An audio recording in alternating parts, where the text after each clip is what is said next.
Welcome back. We're still talking about the Commonwealth Games and what we're going to be expecting from Team Nigeria.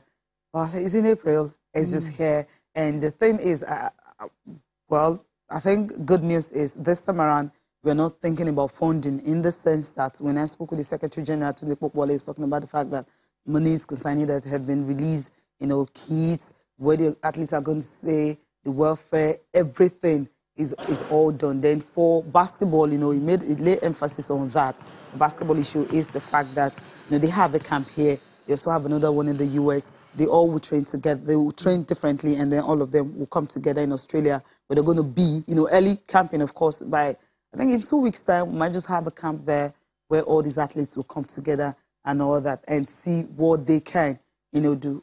Table tennis also is there. We understand one sport. Gymnastics. I mean, that's the story right now. Gymnastics. We might just have gymnastics at the at the Commonwealth Games. We'll listen to Tunde Pokwole, the Secretary General of Nigeria Olympic Committee. We are trimming down the very long continuum. It's a long list to really now know those who are going. And then in the next 2 weeks, or let me say 2 weeks and some few days, those athletes will leave this country and go to Australia, where there's a camp for them. We are trying to dot the I's and the T's, especially as concerns the foreigners, especially basketball. They're training in there in the US. But I'll tell you now, what we just discovered is that, and we know as a matter of fact, is that Australia's basketball is also very, very good. So if they are there, they've really not lost nothing. But the problem here is some of them are in school, number one. Two, some of them will lose some earnings for that period. Can we afford to do that? But of course, as a team, you must come together at a point in time. So we're going to work out all those details with the Basketball Federation and see that, we get the best arrangement. Table tennis, we win our chances. Women, we don't see so much of a chance in there. But for our men, we are monitoring them, the best way we can. And the other sports too. But the truth is that we're not expecting too much from basketball, from athletics. If you had given us about eight gold medals before, I won't say we were able to get those 8 gold medals. But we're in the building process. We're even looking at one other sport to join now, gymnastics.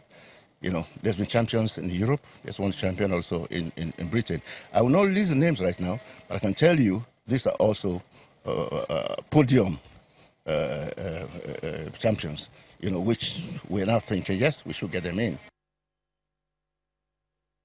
Okay, if we get them, we have to get them in foreign policy that can enable some of these athletes who want to compete for Nigeria to be able to compete. But if you have to rely on them, I understand you give them chance and all that for them to compete in Nigeria, but if you have to rely on them and when they will not be available, that means the ones here may not get that opportunity, or rather, I don't know, they may not just be good enough, which I really don't like. If you can have a level playing ground, we understand how those ones started very early.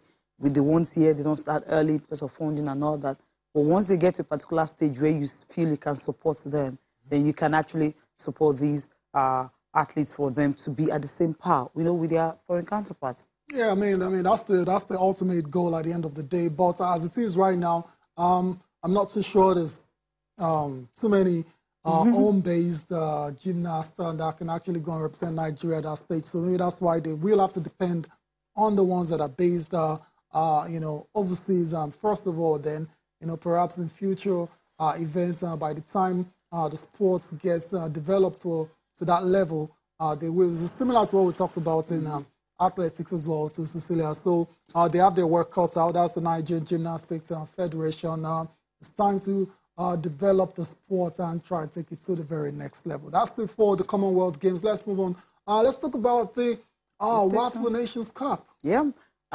Well, it's starting next week, and the Super Falcons, but they're still in Nigeria. They're intensifying preparations, and the good news is the coach is in town. Talking about Thomas Adenabe, he trained with the girls in their training session on Thursday in the morning, talking with the girls, meeting with all the assistant coaches right here in Nigeria for them to see how well they can, perform and all that. And another thing is, we heard that they will be playing a Conference Queens this morning, right there in Abuja. They have the coaching crew tired. Right, yeah. Because all of them complete there. And hopefully they should be able to get something out of it. But I'm not really optimistic about the WAFU championship in the Why sense not? that the reason being that, our league, they've been on break, and some of the girls we drafted from the four corners and all that. Right. And we learned about 8 have already left camp, about 6 to 8 girls have already left camp, and also they're pruning them down. Maybe by weekend we should know, how many players are left and the players we'll be using for the WAFU championship. It's the very first edition, which is going to be in Abidjan, and you expect Nigeria, as the giant of Africa, as a superpower when it comes to women's football in Africa, should be able to go ahead and win it. That's the least everyone will expect from them. But from what I've seen so far, preparation-wise, I wouldn't put that pressure on them. So, so is that enough reason not to be optimistic about Nigeria's chances? They should just use it as more like preparations for the qualifiers for the World Cup and also for the African Nations Cup, the women. Okay. That's the way I'd say it. And also the coach will also get to know the players more. Just use the championship to know them more. No opportunities lost in this kind of situation. You have a new coach, good opportunity to get to know the girls, apart from the usual suspects, and we all know a lot of these girls are in camp right now. They're just trying to make a name for themselves when it comes to the Super Falcons team. So wish them all the best, and hopefully they can continue to prepare without any injuries and, be very ready for the WAFU Cup of Nations. So that's it for the Super Falcons. From the Falcons, we go to the Super Eagles of Nigeria. We're still counting down to the Russia 2018 FIFA World Cup. Expectations from all around the country, even the Nigerian Football Federation president, Ahmad Pinnick, as well, too, has been having a lot to say about Nigeria's chances at the World Cup. Cecilia, Pinnick is already looking ahead to Russia and Qatar 2022, while there's still a World Cup to be played. And his reasons are, understandable. It's a very young squad. And by the time, I'm thinking he's looking at by the time they get to Qatar in 2022, a lot of those players will be reaching their prime by then. A lot of those players in the early 20s will probably be around 26, 27, the prime age for supreme athletes. And I think that's what he's looking at. But we can't take our eyes off the ball for now. It's all about Russia 2018. And Pinnick is backing the lads to impress. Impress, I don't know what that means. Impress is relative. But yeah, but obviously the target has to be, surpassing the second round. That's been Nigeria's ceiling at the World Cup in the past. So it's over to them. It's over to them because he says they've got a team spirit. They have what it takes. They have everything they can think of. I mean, everything has been taken care of. The only thing they have to do is just go there and play. I think one thing that he spoke about that really struck me is the fact that the crop of players that we have right now, are the players that when you're seeing them at 2022 World Cup, they're still so young. And at that time, the blend would have been better. At that time, they will understand each other better. And you can, and also the fact that he says we have 2 World Cup squad. So you can have one for this, and you have one for the other. But then nobody's talking about the back, the goalkeeping situation. Is it really a situation? You know what? It is a situation. Imagine feeling, optimism about the 2018 FIFA World Cup and also the coming one, 2022 FIFA World Cup. The good news about Nigerian football now is not the number of merchandising, it's not the number of marketing, number of funds coming in through sponsorship.